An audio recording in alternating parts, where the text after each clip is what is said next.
motivating and empowering women, emphasizing knowledge of power to create, nurture, and transform lives to come.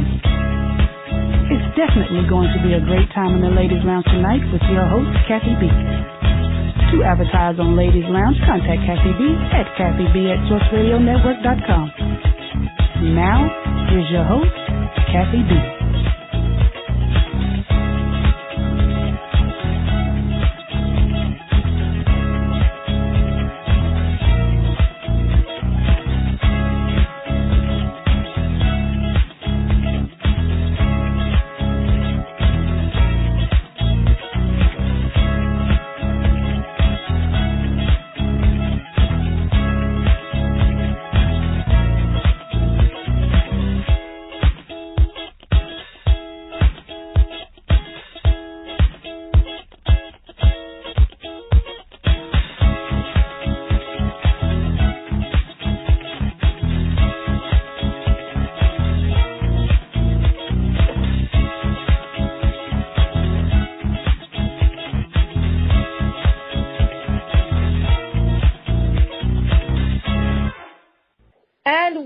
Source Nation and the ladies in the lounge, you're listening live right here on the Ladies Lounge with your host, Kathy B. Telephone number to reach us tonight is 619-924-0933. Again, 619-924-0933. Well, I tell you, I have some dynamic ladies here in the studio with me, and we're going to be speaking on some great things. But before I share with you all who I have here in the first hour, you know, I'm excited because we've already launched the Love Zone Book Club.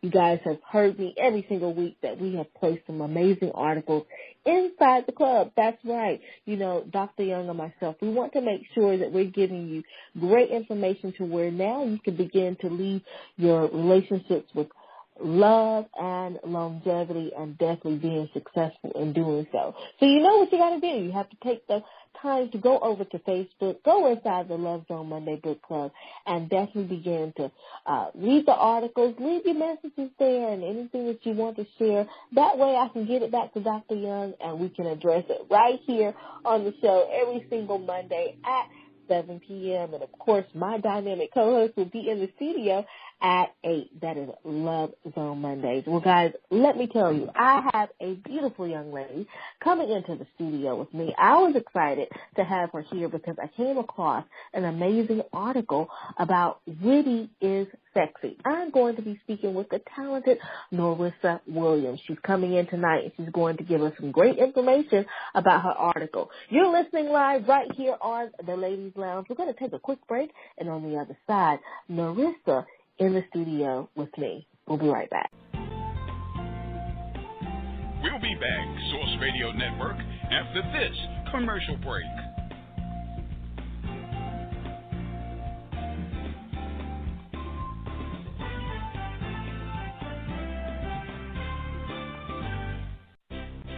Source Radio Network is just one of the many platforms that is used to fulfill dreams of our listeners and create a purpose that will impact the lives of our communities, cities, and the world.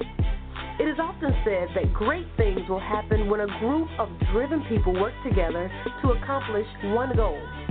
We're giving people the opportunity to have a voice, translate words that haven't been heard, and paint pictures that no one has seen. Source Radio Network is fueling your life's purpose. How can you listen? www.blogtalkradio.com/Source Radio.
Oh,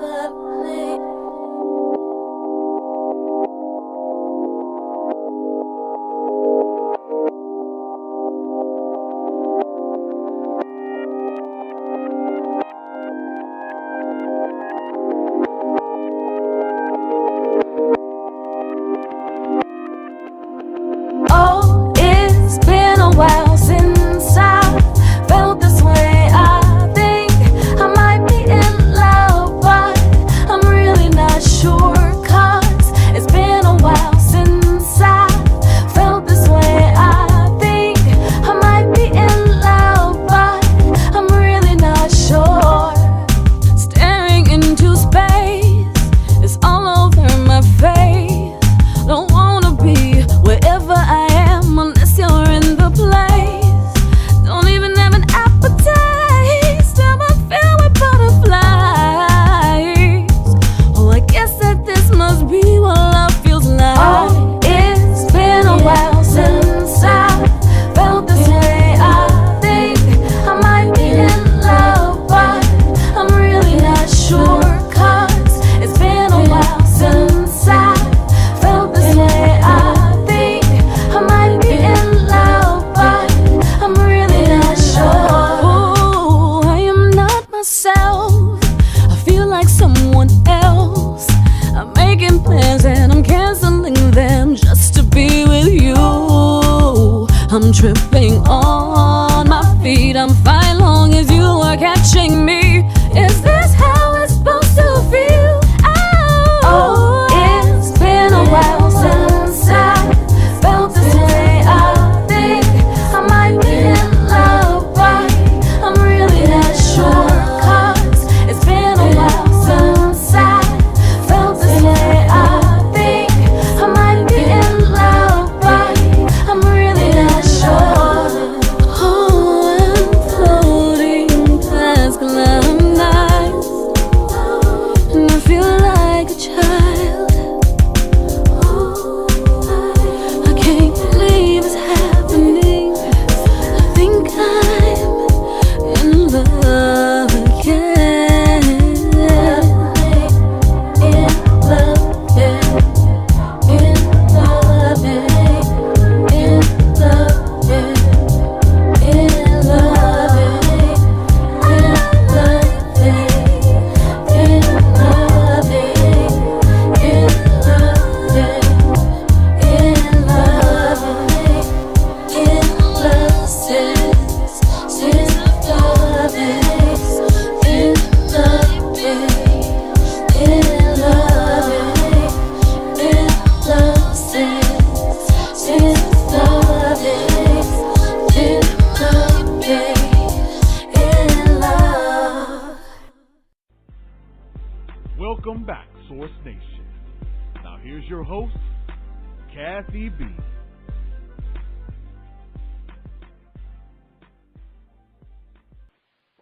And welcome back, Source Nation and the ladies in the lounge. I tell you, I'm excited to have this beautiful young lady in the studio with me, but I tell you, we will not have this program if we do not thank our amazing sponsors. And they are WGLRO.com, Paper to Film Productions, Revolution Mills, Scott Care Foundation, and Urban Grandstand Digital. Well, this young lady that I have in the studio with me is doing some wonderful and amazing things. And of course, you know, I shared that we're going to be speaking on her article, Witty Is Sexy. But let me tell you what else she does outside of blogging. She is a full-time professor at NYU and an author of 2 self-improvement books, doing some wonderful things, definitely in her community and city and globally. I do believe that Norissa is here in the studio with me. Norissa, hello and welcome to the Ladies Lounge. How are you? Hello, I'm doing well. Thank you for having me. I'm excited to have you here, Norissa. You know, I know that we're going to be speaking on your article, but before we do that, if you will please, share with everyone here in the lounge who you are, and we'll jump into the conversation from there. Okay, so I write for the blog The Frugal Feminista. I also, full-time, as you mentioned, I'm a professor of counseling psychology at New York University, so I train clinicians to work in the field. A lot of my research is on cultural competence, so making sure that practitioners, because largely practitioners are not people of color, but they're serving people of color, so making sure that they have the tools to be culturally competent. Aside from that, I do a lot of writing, and most of my blogging is about self-improvement and just tips for success. So the 2 books that you mentioned, they're from a series that I call Tools for Living. So they're intentionally short books, 45 to 50 pages, just to help people, to give some people a tool to be able to get from where they are to where they want to be. Because therapy, counseling, all those things are not for everybody. Some people like to do it on their own. And so I wanted to provide a resource to be able to either do it on your own or do it alongside work with someone else. Awesome. Well, again, Norissa, thank you so much for coming in and definitely giving us the opportunity to speak with you. Of course, Source Nation and the ladies in the lounge, I actually had the opportunity to visit the website, the Frugal Feminista, and came across this amazing article, Witty Is Sexy, and you decided to put a 7-part formula to being witty, Norissa, together. And I guess for the women, and when I read it, and I'll tell you why it was interesting to me, of course, I'm divorced, and I'm back out on the dating scene. And I often question, what men truly are looking for. And I find that, if it's a woman that has great conversations and she has a very strong wit, sometimes that usually intimidates men. So I went to read the article and found some very interesting things. So I want to just get your perspective on what your thoughts were when you were writing the article, and why was it so important to give us the 7-part formula of being witty? Well, similar to you, I was divorced as well, and I was single out there dating, and it was partly because I was working on my doctoral degree and had become a single mother before I started school. So I was out there dating for a long time. I would say 7 to 8 years before I met my partner now. And it was, it was a process. And because I like to study things and understand process, I wanted to know, like, what works. So what works in relationships, because I got married really young. And so a lot of my, and I didn't do a whole lot of dating before I got married. So by the time I got divorced, which was young at 28, I was very unskilled at like dating. So I think I picked up where you leave off in high school, where it's like, okay, so we go out, we went on a date. Okay. So, which was very immature for where people were in their late 20s, early 30s. And so I think I had, so I had to learn. I had to learn after a lot of dating experiences, how to play the game, because I hate playing the game and the notion of playing the game. But I think eventually I had to, most of the work that I did was fall in love with me. And it was after that. It was after the fact that I was like, forget it, I don't even care about dating, that I really actually found somebody worth being with that matched who I was at the time and where I wanted to go. And so the Witty Is Sexy article came towards the latter end of that. I would probably say like 6 years into that 7 to 8 year single period.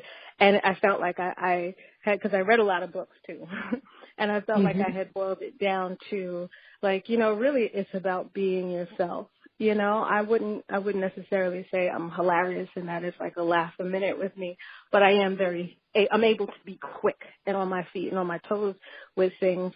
And it was learning to relax into that and to keep the conversation light, to keep it going while also being myself. And so really it was born out of that.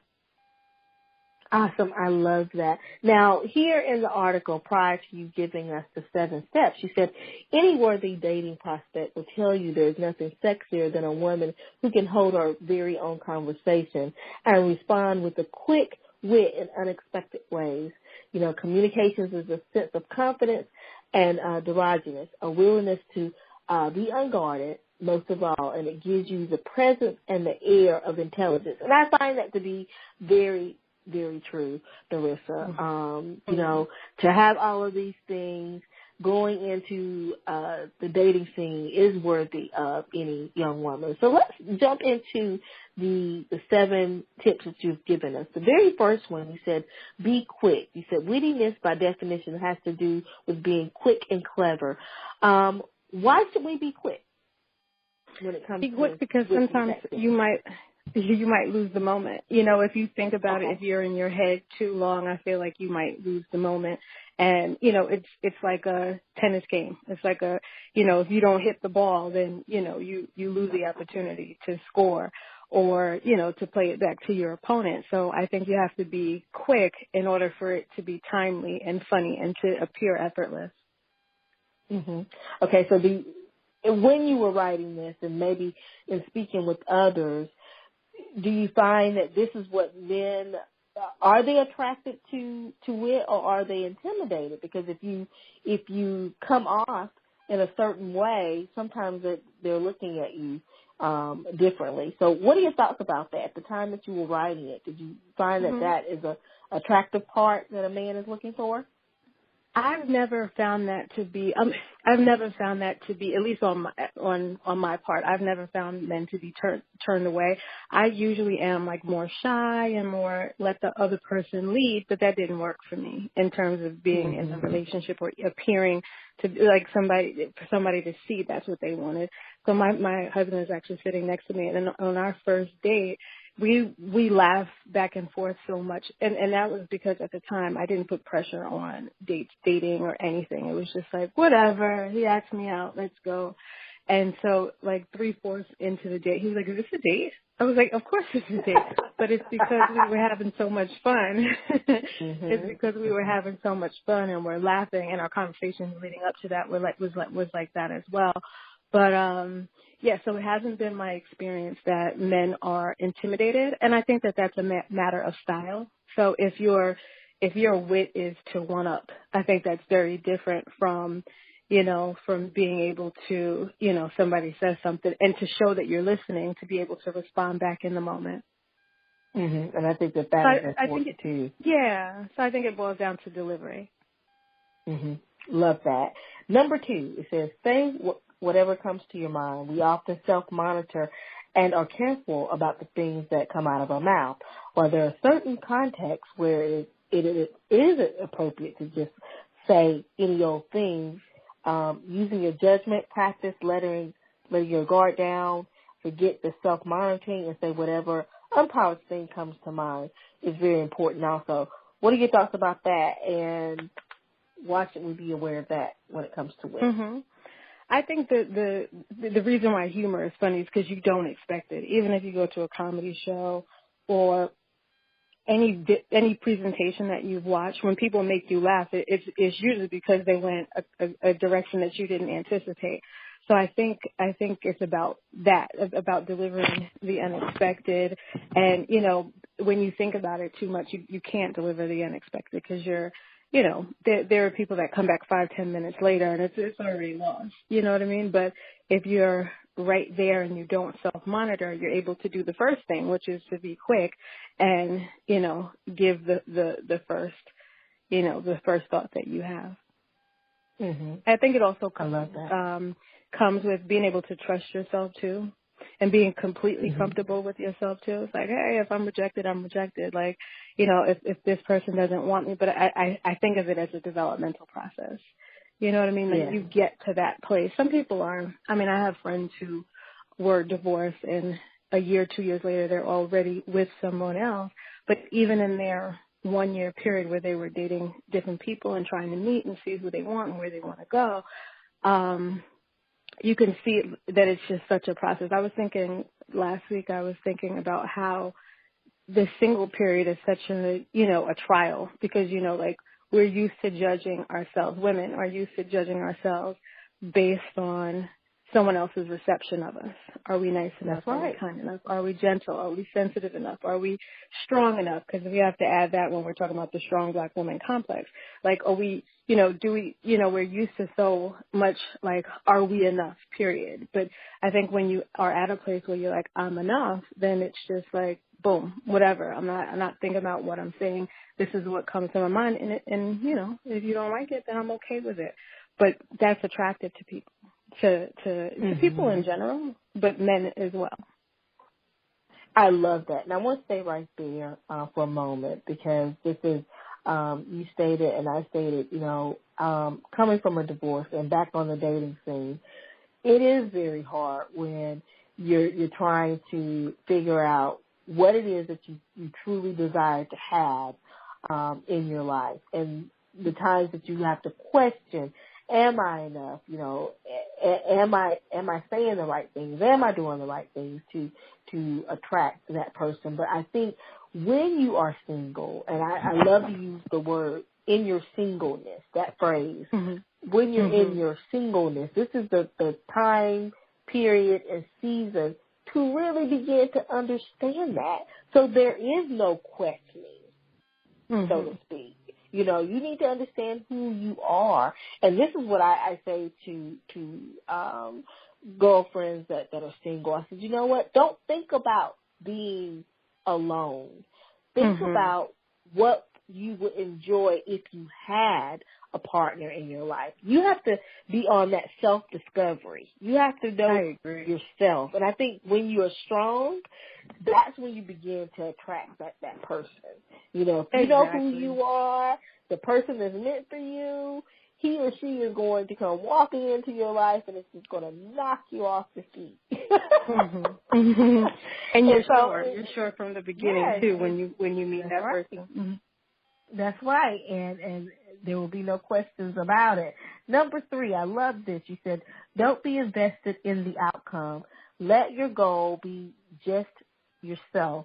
You don't even have to aim to be funny. Most people that are funny are just funny. In fact, they may even seem nonchalant about whatever it is that they are saying. So Wit doesn't try hard. I love that. Why is that important? Going back to the nobody, my son is 11 now, and he's in that stage where you want to be liked by your friends and different things like that, and he's always been very funny. Teachers have always called me and said that, but he's in a phase now where he wants to fit in, so he's putting a little bit more effort, and I try to tell him, that's not funny. What's funny is who you were before, when you did not care, that when you were just being yourself, your timing and different things like that. And so, I just think that it's important to, not,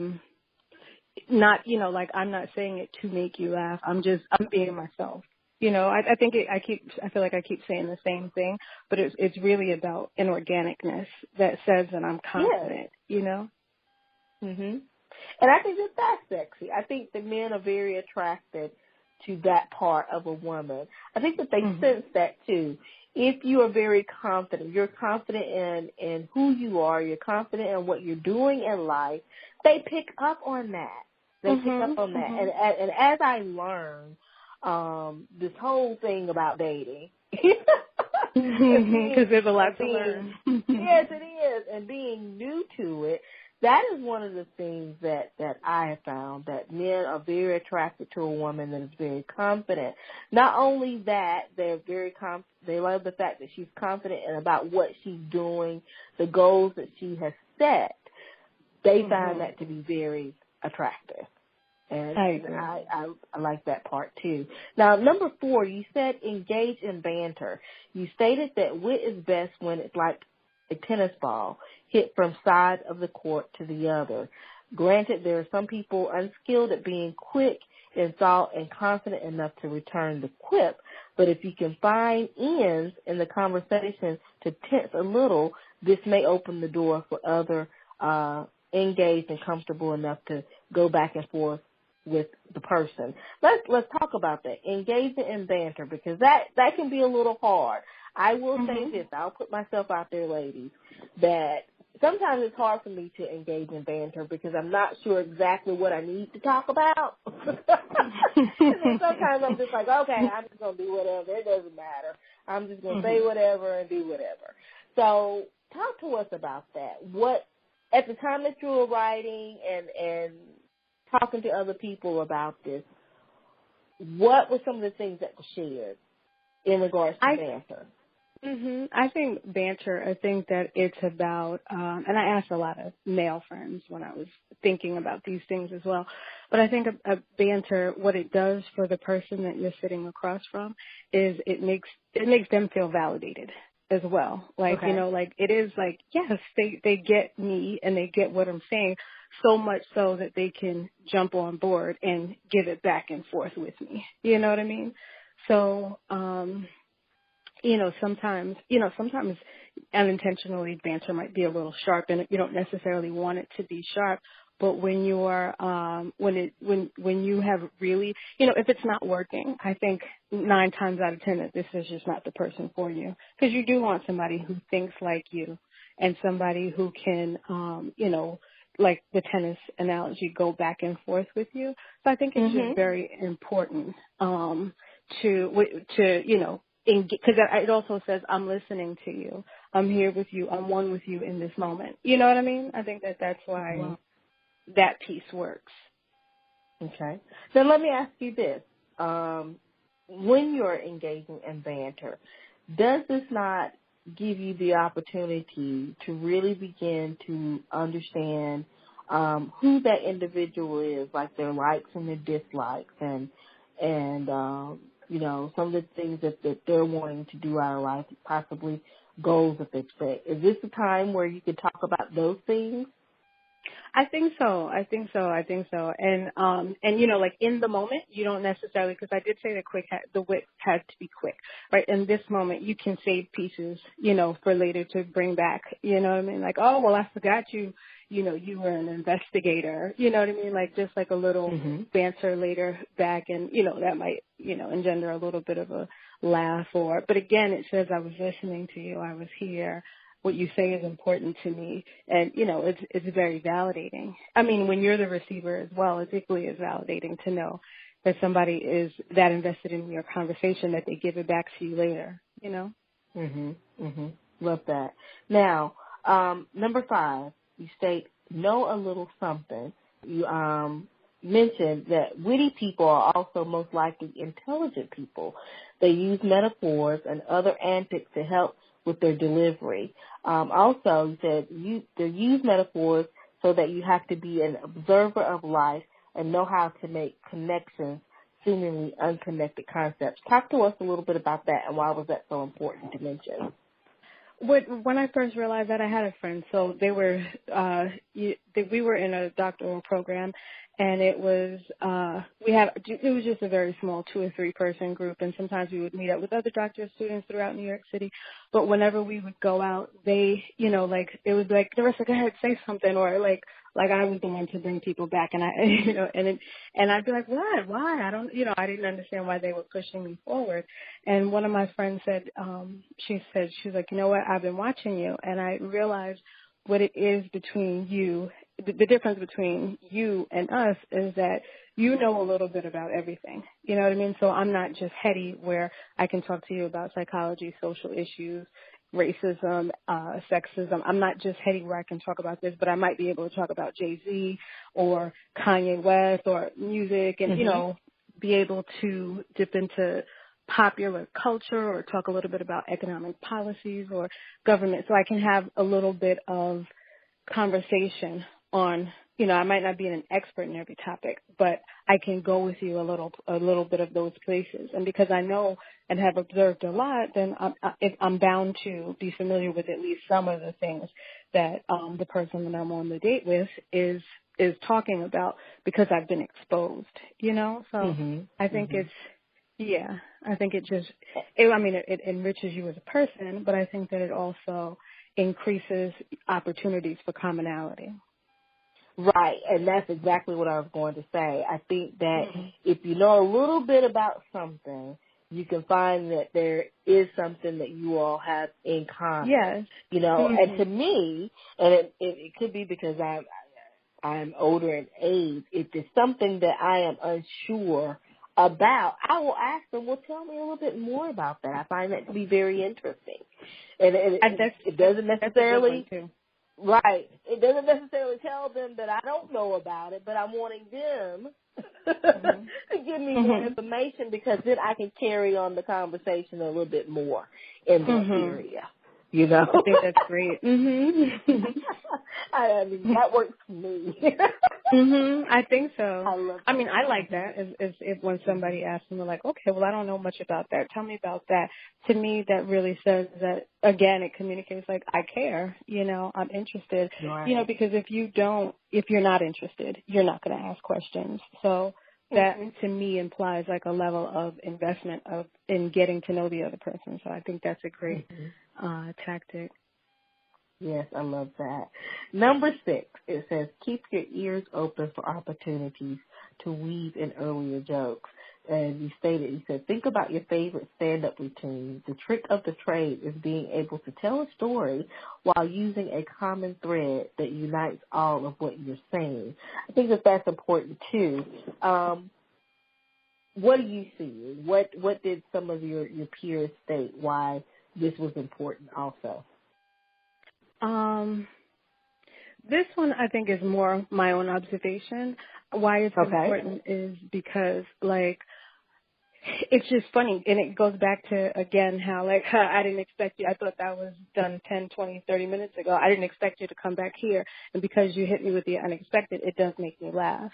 I do that when I'm teaching also, like, you know, like 2 classes later, I'll say something that I said in an earlier class, and, you know, again, the unexpected, and it was funny the first time, but it's even funnier now because you were able to tie it in, you know. And sometimes, you know, I think the average person is not able to see, you know, I mean, people that are very skilled at humor know how to tie things in. They're very creative. They know how to weave things in. But when you're able to do that, later on, and that, you know, when it wasn't foreseen, then I think that it also communicates a level of intelligence. Love that. Number 7, you said, end on a high note. There's nothing less sexy than someone who's trying to be funny but just doesn't know when to end. You laugh the first time, the second, maybe even the third, but all right, enough. It's not funny anymore. So talk to us a little bit about that and what your experience has been in that particular area. You just don't want to be annoying. You know what I mean? After telling, you know, like, okay, so is this whole thing a comedy routine? You don't want to be that person either. But you don't want to get to the point where they're like, okay, well, I can't wait till this ends because she thinks the show is hers. You don't want to be that person. So I think, you know, just like how comics do, they drop the mic, you know, they end on a high note and they end with you wanting more, like, oh, is that it? Is that it? So, you know, end there. Don't leave them wanting you to end. Leave them wanting more. So that'll open the door for future communication. Phones or I love that. I love that. I love the tips that you gave, but I'm sure we probably have some ladies and maybe some men that are listening that still struggle with that area of wit. And these are all, to me, simple things that you can do. But if we would have to simplify it even more, what would your thoughts be on it? I would say be yourself. You know what I mean? Like, just surrender. Just be because I think that's what, I mean, you don't think of this formula in the moment. You know what I mean? But I think ultimately, like in the last date that I went on, who is now my husband, I think that it was all about getting to a point where, like, I'm just totally not invested in the outcome. I'm just out here having a good time, really dwelling in myself and who I am and enjoying me in this moment. And it would be nice if he enjoyed me too, but if it doesn't happen, at least I'm having a good time. Mm-hmm. And do you think that people are spending too much time and overthinking the process, and that's probably the reason why that they haven't been successful? If they could concentrate maybe on some of the things that you mentioned here in the article, and just as you say, just be yourself, let your hair down, and be comfortable and confident in the moment, things will be better. What are your thoughts on that? I think, that was certainly the truth for me, but a lot of people, and people that I know closely and even more peripherally, I think that that's the problem, that a lot of the thought is, they're overthinking it. Okay, so should I call now? Should I not call now? How do you think it went? He laughed when I said this. Just that is too much of an investment, and if you're not sure where this is going to go, you know what I mean. Mm-hmm. So if you've seen that this person is worthy of that attention, then go ahead and get that attention. But if you don't even yet know if they're worthy of that attention, they're not worth yet the investment of all of that food for thought. If they really want you, they'll show you, and then you can begin to spend. But you won't even have to really. When I think my husband, he in like the third week, he basically like declared his interest and wanted to know if I was off the market as well as he was off the market, and that was. That was not what I was experiencing earlier in my dating. Earlier in my dating was 2-3 months, mm-hmm. 4, 5, 6 months, and I was like, okay, so are we a couple now? And you don't want to ask that either. But if they're not being upfront, and if you have to ask that, then no, you're not a couple, and you probably never will. That's right. That's right. But that's right. Yeah, but I think that overthinking it and that I think we can read behavior, and I mean it's fair to ask a question, you know what I mean, to kind of gauge where you are, what people's intentions mm-hmm. are. But I think judging by someone's level of investment, taking all things into consideration, like, okay, well, maybe they work 3 jobs, so they can't call me every single day. But when they're able to call, do they call?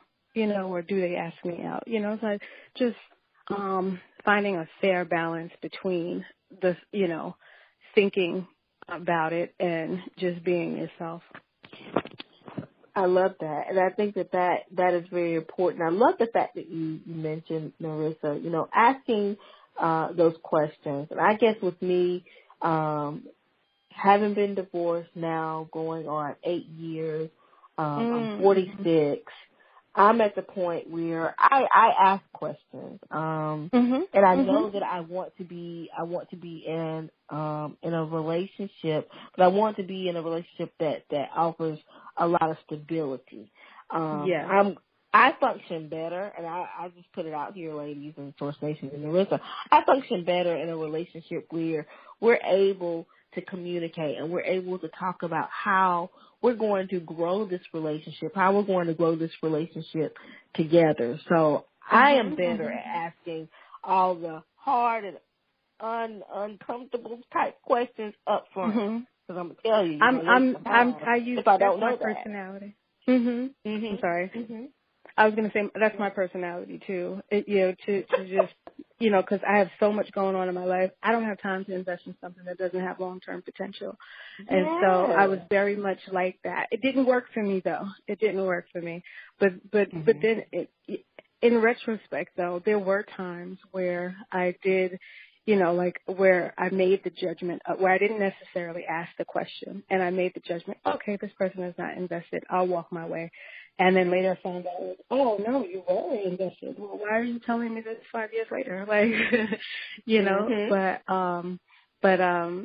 I just think that it's a balance, and I think it's really about the energy that you put behind it. Is it a desperation of like, okay, listen, I need to know because I need to control things, or is it I value myself so much that I don't give my time away freely, so let me know, so that I can make the appropriate choice. You know what I mean? Because earlier you said confidence. You said confidence, and there's scientific research that even shows that when you are confident, you exude different pheromones than someone who's desperate. So you can be beautiful and wear all the right things, but if you're in a place of desperation, somebody please take me, somebody want me, please like me, you're, from on a biological level, that person is not going to be attracted to you, where there could be somebody who doesn't meet physical beauty standards, and their confidence will draw them to them even on that biological level. So I think it's, it's not, nothing is ever a black or white absolute. So even if I said like, you don't want to be the person to ask those questions, I think it really boils down to where are you, in terms of yourself, you're valuing yourself or your sense of self-worth. Love it. You ended the article by saying sexy has less to do with what you wear and more to do with your energy. Be confident, witty, and sexy. Talk to us about that, because that one statement is so very powerful. Everything that you've written here in the article is very powerful, but this one particular statement, and that's something that I really would love for the ladies to focus on, because it is so very true. It's not about what you wear. You know, it has more so to really do with the energy that you exude, the confidence that you have. You know, being confident and being witty is sexy. That is the look. So talk to us about that. So I there's also an article, I forget what it's titled, but it is on the blog. But I was talking about, so there was a 30-day period that I just challenged myself to look in the mirror and just say something nice to myself and say, I love this about you. You know, if most women, when they go to the mirror, they can find what's not right. Oh, if I just lose this and if I just lose that.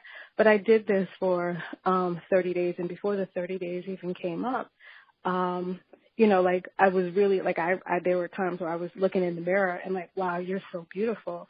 And like I could feel teary-eyed because I could feel the strength of the love for myself.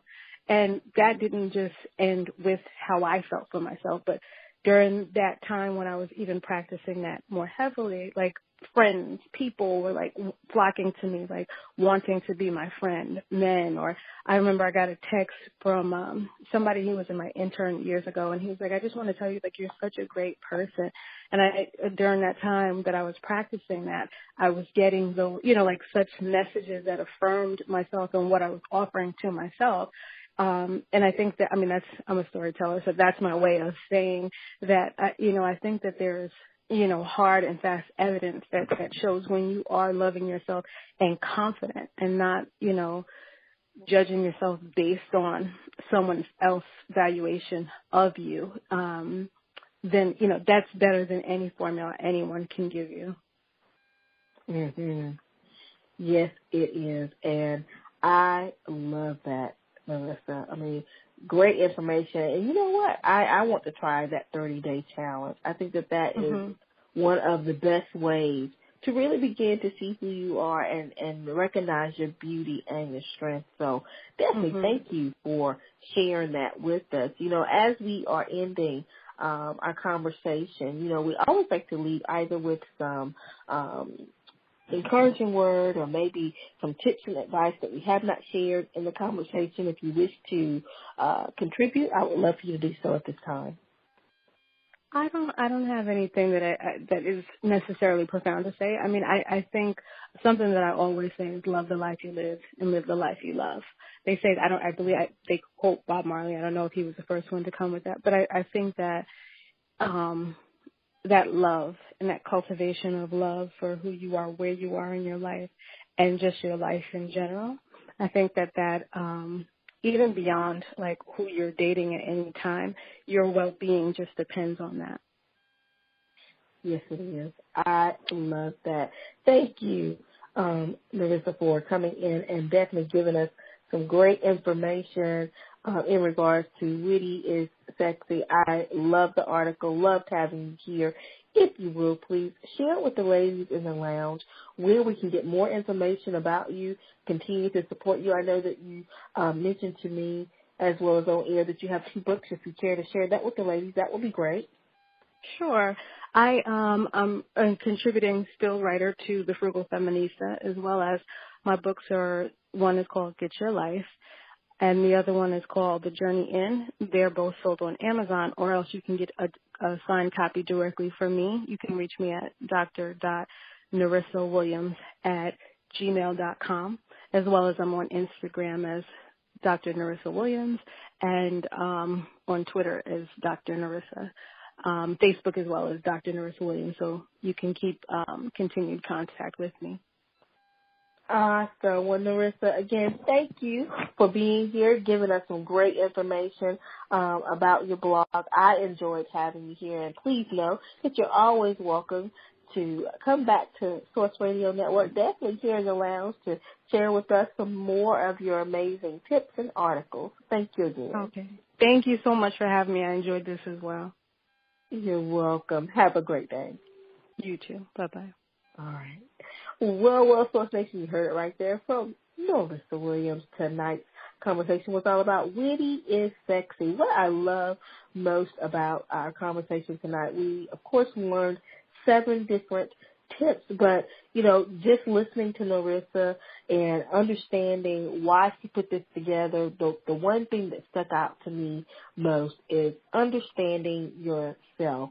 As she and I both mentioned, she's married now, I'm divorced. It's hard out there in the dating world, but the one thing that you have to be sure of is when you're wanting to date and when you're wanting to meet people, you got to know who you are first. I thoroughly believe that. I believe that you can attract anyone based off of who you are as an individual. Understand what your likes and your dislikes are. Understand what your desires are, and be comfortable in walking and speaking in that truth. I also believe that sometimes it takes us being transparent and being able to understand the next individual that we meet, and always be understanding enough to listen. Equates to better communication. So I love it. Again, Norissa's information can be found on Kathy D's Source Radio Network, as well as our main station page, Source Radio Network. Guys, thank you so much for being here in the lounge. Join me back next Friday. That's right, where I'm going to have some more amazing guests and more dynamic conversations. You're listening live right here on the Ladies Lounge. I am your host, Kathy D. You all have a wonderful and blessed weekend. I love you, and I'll see you again next week. Be blessed.